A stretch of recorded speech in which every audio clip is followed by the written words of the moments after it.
Hello everyone, this is Raymond. So today we're going to go over the fourth step of how to solve a standard 3x3 Rubik's Cube, the top cross, which is going to look like this. So without messing up the first two layers, we build a cross on the top. And that's our goal for today. Okay. So let me get back real quick. So after we solve the first two layers, there could be 3 different cases.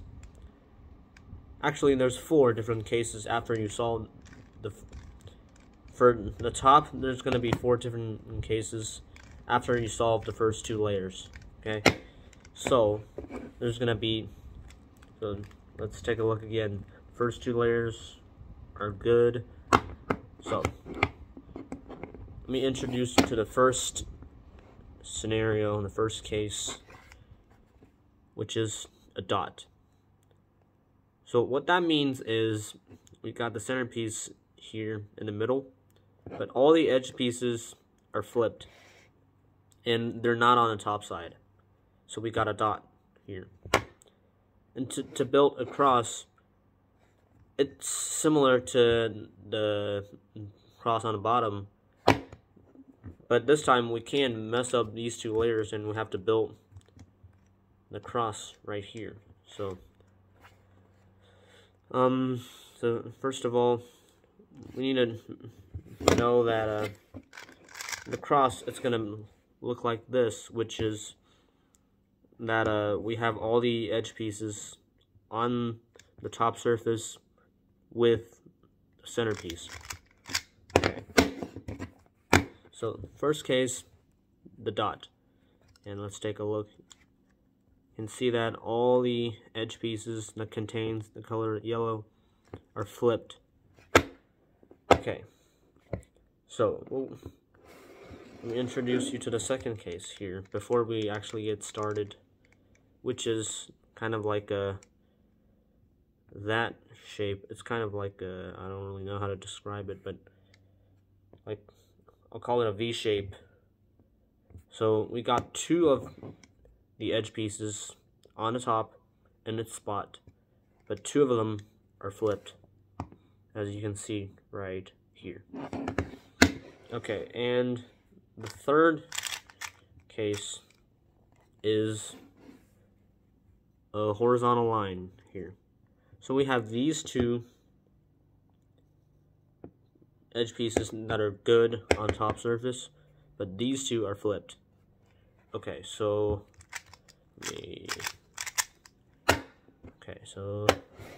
those are. I only have 2 Rubik's Cubes, so I can only demonstrate by turning, and I can just show each by each. But so basically, we've got the dot, the V shape, the horizontal line, and the last case, after we solve the first 2 layers, we get a cross automatically. So the dot, the V shape, the line, and the cross. Okay, so let's start with the dot. And for this step, we're only learning one algorithm that can deal with all the situations. Let's start with the dot. Okay, so what we do is we're gonna turn. So when we see a dot, we can face the cube at any direction because no edge pieces are up and it's all the same. So we turn the surface that is facing towards ourselves clockwise. Okay, note the video is still mirror imaged. Okay, so we turn the top surface clockwise. Okay, now we turn the right side up. The top side to the left. Right side down. Top side back to the right. And then we turn the front side, which is the side facing towards us, counterclockwise. Okay, so now we've got a V shape. So, okay, so we are building across, but using this algorithm, it really requires a few more steps to get from the dot to the cross. So after we do the algorithm one time, we get the V shape. Okay. If you watched my tutorial for the first step, you should know that as long as the edge pieces are here, we don't really have to be worrying about where the corner pieces are. We just need to know that these two edge pieces are there with the centerpiece. Okay, so now got this, the V shape, right? Okay, so what we do here is we're gonna put the V shape on our left hand side on the top. So my left hand side on the top, which is right here. So I'm just gonna demonstrate. So when you're looking at the cube, now this is not mirror imaged, only this part is not mirror imaged. When you're looking at the cube and you see a V shape, put it like this. Put this side facing towards you, and the V shape on the top should look like this. So it's on the left side. Well, this is my right hand, obviously, but this part is not mirror imaged. I don't know if that makes sense. I hope it does. So you should be seeing this angle, like the V shape at this angle. Okay. So now we do that algorithm again. Actually, I'm going to use this one since we just got the dot into the V shape. So you put it like this, right? Okay, it's on my top left side. Okay, front side, side facing towards us, counterclockwise, right side up, top side to the left, right side down. Wait, actually, I think I said something wrong. So, front side clockwise, not counterclockwise. Clockwise, clockwise. Okay. Right side up, top side to the left, right side down, top side back to the right, and then front side counterclockwise. So, without messing up the first two layers, we got the line, right? So we're going to try with this one now. So put it here, top left side, front side clockwise, right side up, top side to the left, right side down, top side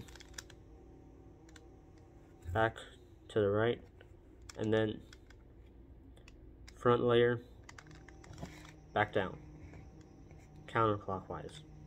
Okay, so now got the line on both cubes. So now we have to repeat that again.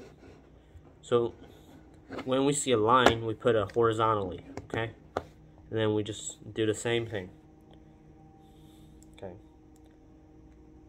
Front side clockwise, right side up, top side to the left, right side down, top side back to the right, and then front side back down.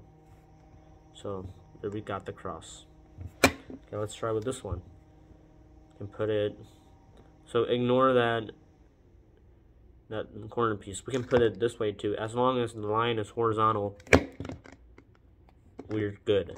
Okay, so I'm just going to demonstrate this way. So front side clockwise, right side up, top side to the left,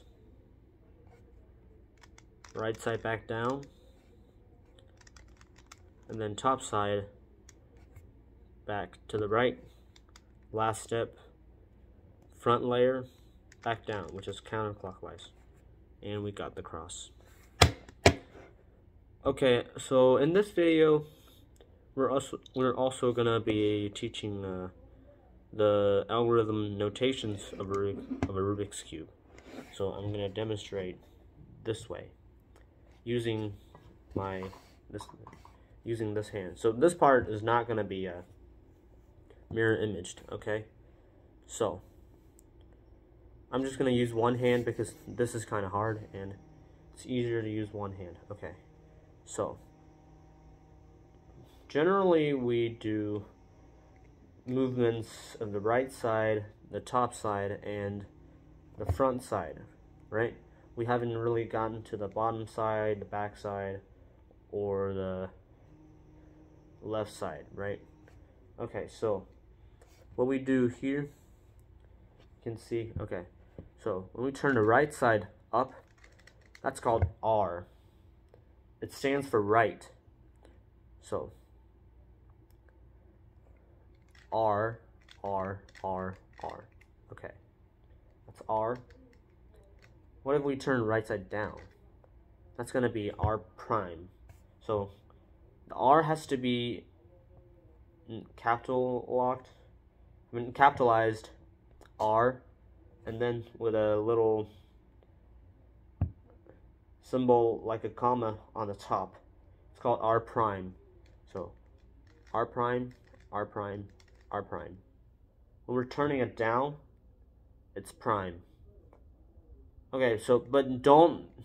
We're gonna go over the left side, the back side, and down, and the bottom side later. But I'm just gonna briefly talk about it by using the left side. So on the left side, it's different from the right side. It's the opposite. The bottom is also going to be the opposite with the top side, and the back is the opposite with the front. So when we're turning the right side up, that's R, but when we're turning the left side up, it is L. That stands for left, but it's when we're turning the left side up, it's L prime. When we turn it down, it's L. Okay. Now let's go over the top layer. So when we turn it to the left, that's U. It stands for up. U, U, U, U, U, U. Okay?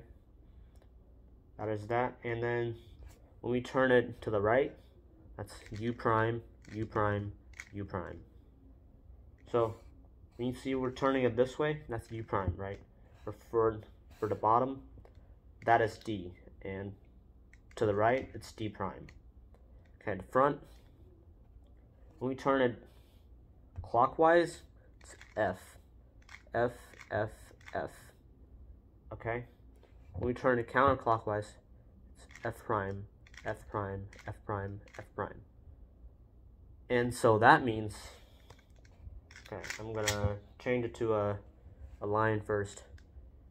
I hope this makes sense. So our algorithm today is F, R, U, R prime, U prime, F prime, and we get the cross. All right. Thank you guys for watching. If you have any questions, please just comment below.